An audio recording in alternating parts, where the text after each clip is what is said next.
Hablábamos casi sin quererlo de la zona de confort.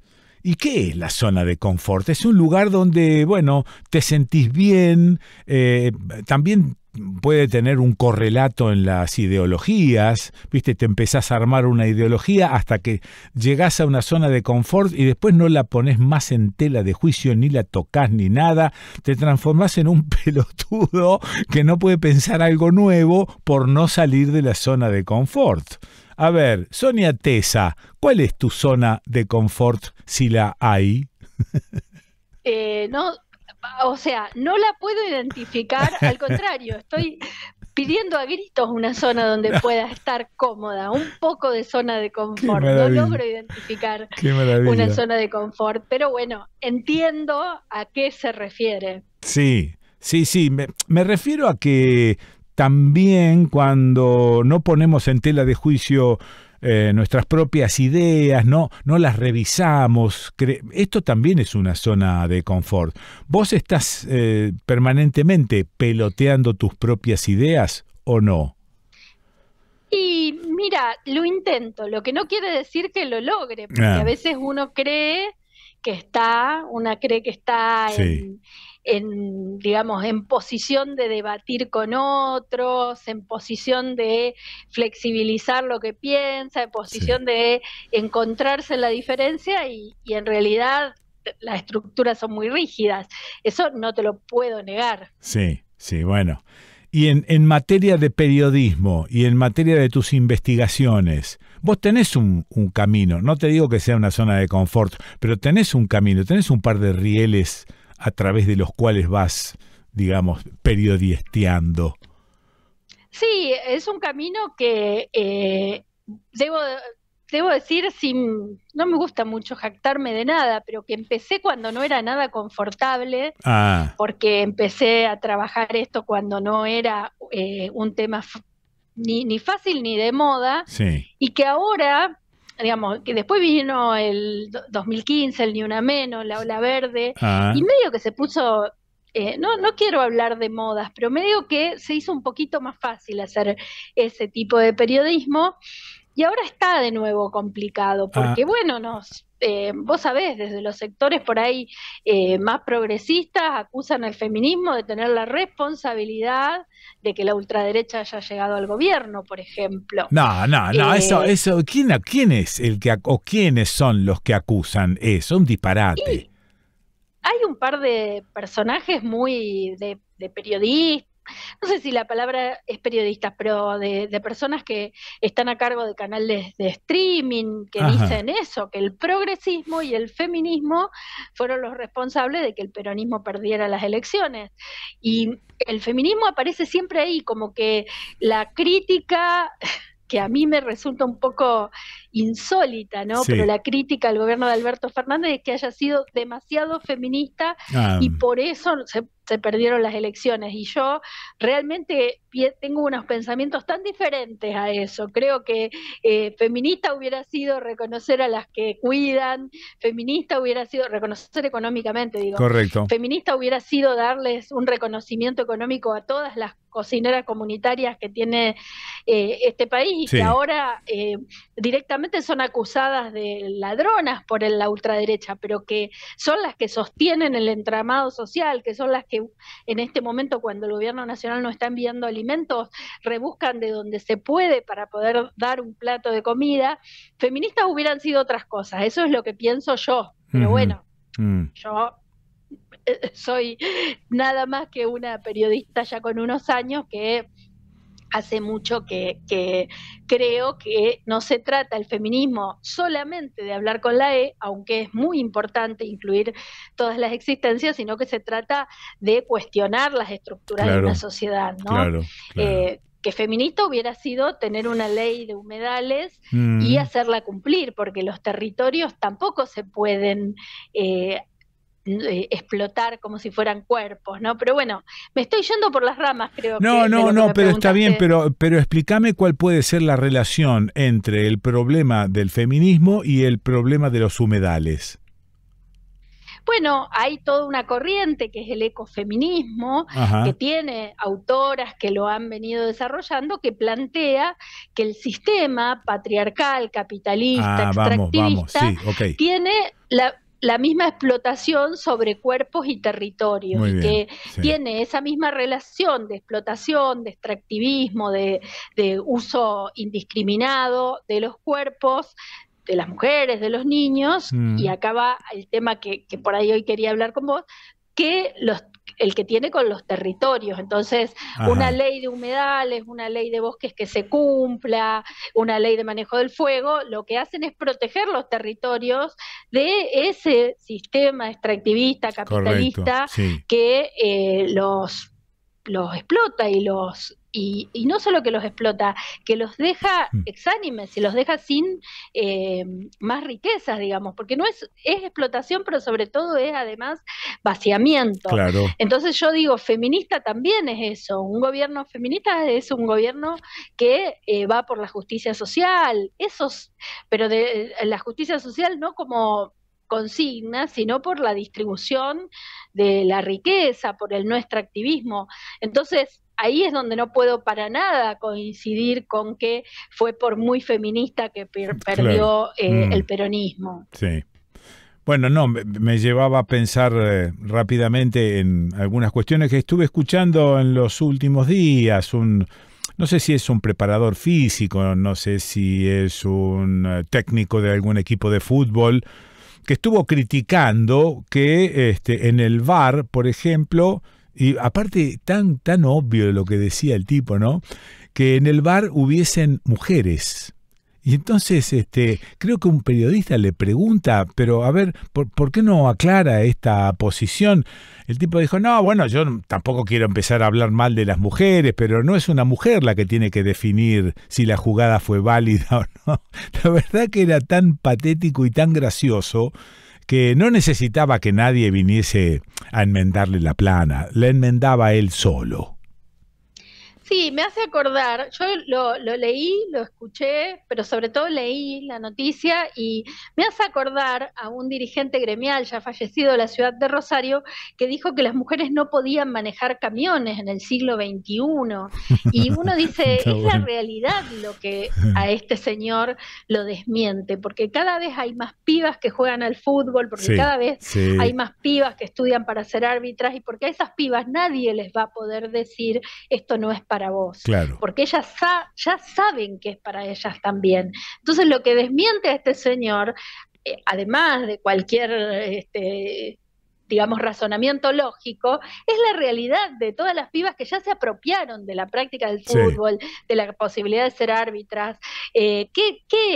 ¿Cuál es esa capacidad que no tendría una mujer para interpretar una cámara del VAR o si una cosa fue falta o no falta? Si son reglas asequibles a cualquiera, las reglas del fútbol, más allá digo de que yo no las conozca porque sí, nunca me sí, puse a sí. estudiarlas, No es ¿no? lo tuyo. Como Sí, no es lo mío, no me no. interesa, pero porque también no me interesa porque cuando yo era una niña, quizás no estaba en mi menú de opciones más Ah, claro. Muy inmediato, bien, muy bien, digamos. muy bien. Pero hoy, anda a decirle a cualquier pibita de 8 años, no, no, vos no podés jugar al fútbol. Ujú. Anda a decírselo y después Mm. contame lo que te dice. Ahora, siempre resulta difícil, ¿no? No quiero decir que falte mucho, pero el otro día escuchaba a una amiga que es boxeadora y que a la altura de los campeonatos, digamos, mundiales, regionales y mundiales, ganan mucha menos guita que los boxeadores. Hay una Sí, claro. diferencia monumental y me imagino que esa misma diferencia está en el fútbol.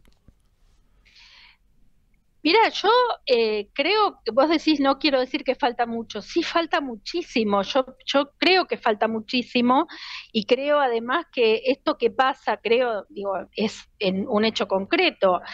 Tenemos jugadores de fútbol que ganan contratos multimillonarios, y la arquera argentina de la selección argentina, que jugó 4 mundiales, tiene un salario como arquera en el club en el que juega que no le alcanza para pagar las cuentas, y tiene además que seguir siendo empleada municipal de Villa Gobernador Galvez. Estoy hablando de Vanina Correa. Entonces, seguimos teniendo esas diferencias abismales, porque el fútbol es un negocio, y el fútbol femenino, si bien cada vez lleva más gente, tiene otros volúmenes de negocio. Lo mismo pasa con las boxeadoras, que no lo conozco tan en concreto, ¿no? Pero digo, eso existe y es mucho lo que falta en pos de esa igualdad, que bueno, la seguiremos peleando, porque también los derechos de los trabajadores hoy están, bueno, ahora están en retroceso además, pero fueron una conquista que llevó muchos años, y bueno, y ahora ante los cambios tecnológicos, la inteligencia artificial, no sabemos qué va a ser una persona que tenga que vivir de su trabajo en 20 años. Te estoy embrollando con las cosas que me embrollan la cabeza todo el día a mí, ¿no? Claro. Pero realmente no lo sabemos. Bueno, y entonces, ¿qué hacemos? Como dijo uno y el otro le dijo, bueno, resistir y un poco de acción. Claro, seguir remando, seguir encontrándole la vuelta. En este momento en el que parece que el feminismo volvió a ser una mala palabra, encontrar la manera de mostrar las injusticias. Yo te quería contar, no sé si tenemos tiempo, porque yo vivo en Rosario y hace unos días, digamos, hubo una denuncia muy conmovedora del conductor de Canal 3, del programa de 12 a 14, que es el más visto de la televisión rosarina, que denunció haber sido abusado por su tío, de apellido Vila, Elvio Vila, que era profesor universitario hasta que se hizo pública la denuncia, que ya tenía 2 años en la justicia, pero no lo habían separado del cargo, pero cuando Juan Pedro Alear lo denunció ante las cámaras, inmediatamente fue separado de forma preventiva de su cargo. Bueno, Juan Pedro hizo una denuncia pública por él y por sus hermanos, que pidieron no ser nombrados, y yo los voy a respetar. Correcto, Juan Pedro está bien. No, está bien, pero aparte escuché que él también denunciaba al aire a su propio padre, abusador de su hermana. ¿Es así? Claro. Pero su hermana y el otro hermano, ellos son 3 hermanos, emitieron un comunicado muy duro diciendo que no habían dado su consentimiento para ser expuestos y que consideraban que el tratamiento que estaba haciendo Canal 3 era muy irresponsable. Y a mí me pareció que es tan necesario escuchar la denuncia de Juan Pedro por lo que él sufrió, como respetar la decisión de sus hermanos de no ser exhibidos como personas víctimas de un delito como la violencia sexual. Sí, bueno, pero pero la exhibición sin nombre fue exhibición también. O sea que el que se equivoca es Juan Pedro. Sí, se equivoca, incluso como sus hermanos se lo habían pedido, yo podría decir que es algo más que se equivoca, no los respeta. No es el eje de la cuestión, porque Juan Pedro tiene derecho a contar su historia, no solo derecho, para él puede ser una gran reparación. El tema es que yo no quiero cometer el mismo error, porque realmente me parece que los 2 hermanos de Juan Pedro no son periodistas reconocidos, y han sido expuestos en su vida cotidiana a algo que no querían hacer público. Y ese a mí me parece que es un eje fundamental cuando hablamos de violencia sexual. Las víctimas todas deben tener una reparación y deben ser escuchadas. Y también deben ser escuchadas en su derecho a decirlo o no decirlo en los lugares en los que están. Correcto, sí. Eso es, nosotros, a mí me parece que es interesante volver sobre algunas cosas del abuso sexual. Solo en la oficina de la unidad de violencia sexual de Rosario se toman 2000 denuncias por mes de abuso sexual infantil. Es muchísimo. A uno le parece que no puede ser. Y es mucho más habitual de lo que pensamos. Y, por ejemplo, veía unos datos de UNICEF que casi el 60% de las víctimas atendidas por violencia sexual en el Ministerio de Justicia y Derechos Humanos de la Nación, este es un informe de hace un tiempo, ya no es reciente, tiene un par de años, es 2022, en la línea 137, el 57,8% de las víctimas atendidas por violencia sexual fueron niñas, niños y adolescentes. El 77% de esas, o sea, la inmensa mayoría fueron niñas, ¿no? Hubo una prevalencia femenina. Sí. Y otro dato es que una de cada 10 mujeres de entre 15 y 49 años declararon haber sufrido violencia sexual durante su niñez. Estos son datos que recoge UNICEF. Sí. O sea, no son cosas que se le ocurren a Sonia Tesa. Ah. Y la inmensa mayoría de estos casos es violencia sexual intrafamiliar. Claro. En general tendemos a pensar que eso pasa poco, que pasa solo en familias marginales. Me parece que la denuncia de Juan Pedro muestra que aún en una casa de 2 profesionales eso puede pasar, y ahí yo digo que es necesario hablar, no de las víctimas que no quieren ser mencionadas, sino de este tema, de lo importante que es la educación sexual integral, generarle a un niño o a una niña un marco para que pueda contar lo que le está pasando, no exponerlo, frente a otros. Sí. Si viene una nena de 10 años y me dice, profe, yo no soy profe, ¿no? Pero me dice, Sonia, mirá, me está pasando esto, yo tengo que respetar su intimidad y hacer algo para que eso que le está pasando deje de pasar. Ahora es un terreno, digamos, es un tembladeral en el que te metes porque no hay una definición de frontera, ¿no? El respeto por el otro y el no meterte y quedarte afuera o meterte demasiado, es complejo el tema. Sí, es muy complejo, pero muy complejo. Pero lo que siempre prevalece y es necesario que las personas adultas, sobre todo cuando tratamos con niños y niñas, lo que siempre debe prevalecer es el respeto. Sí, yo entiendo lógico. Que uno dice, bueno, pero lo respeto, entonces no me meto. No, el respeto con la intención de proteger a una niña de un delito, porque el abuso sexual en la infancia, un niño también, ¿no? Es como dicen las especialistas, yo sigo mucho a una psicóloga que se llama Bettina Calvi, dice que es como una bomba en la subjetividad de un niño o una niña, claro, porque le pone en su subjetividad algo que no tiene herramientas para entender, que es la sexualidad. Si además es una persona querida, conocida, que le dice esto es un secreto entre vos y yo, no se lo digas a nadie, si vos lo decís, yo me voy a matar, cosa que no estoy diciendo cosas que no haya escuchado que pasan, que no me hayan contado, digamos. Si vos lo decís, tu mamá se va a enojar mucho, si vos lo decís, van a pasar cosas muy feas. Bueno, en ese marco, la protección que le puede dar una persona adulta es muy importante. Muy importante. Y lo último que me parece importante en este tema, que es siempre tan vidrioso, porque tendemos a pensar que quienes cometen estos son unos monstruos, y en realidad son patologías, patologías, y que por ahí los conocemos y nos parecen macanudos, pero lo han hecho igual, digamos. Eso no quiere decir que nosotros los conozcamos, que nos parezcan muy simpáticos, no quiere decir que no hayan cometido esa violencia. Y lo otro es que Juan Pedro se refirió a la prescripción como el gran cómplice de los abusadores. Claro, ese es un elemento a tener muy en cuenta, ¿no? Estos delitos no deberían prescribir. Claro, en principio hasta el año 2011, que fue cuando Roberto Piazza hizo pública su denuncia y hizo todo un trabajo para que se modifique la ley, estos delitos prescribían como cualquiera. En el plazo previsto para la pena, prescribían. O sea, si tenían una pena prevista de 15 años, prescribían a los 15 años. Claro. Con la llamada ley Piazza en 2011 pasaron a prescribir a partir de que la víctima cumplía 18 años. Pero después en 2015 hubo otra modificación de la ley, que es un proyecto de ley de la senadora Sigrid Kunat, que dice que respeta el tiempo de la víctima, porque por ahí a una víctima le lleva muchos años poder denunciar, muchos, y que entonces la prescripción empieza a correr en el momento en que la persona puede denunciar. Claro. Hoy el problema es que los jueces en general y las juezas toman el plazo del 2015, digamos, como que todo lo que pasó antes de 2015 está prescripto según la ley que estaba vigente en ese momento. Claro. Y esto es lo que le pasó a Juan Pedro. Claro.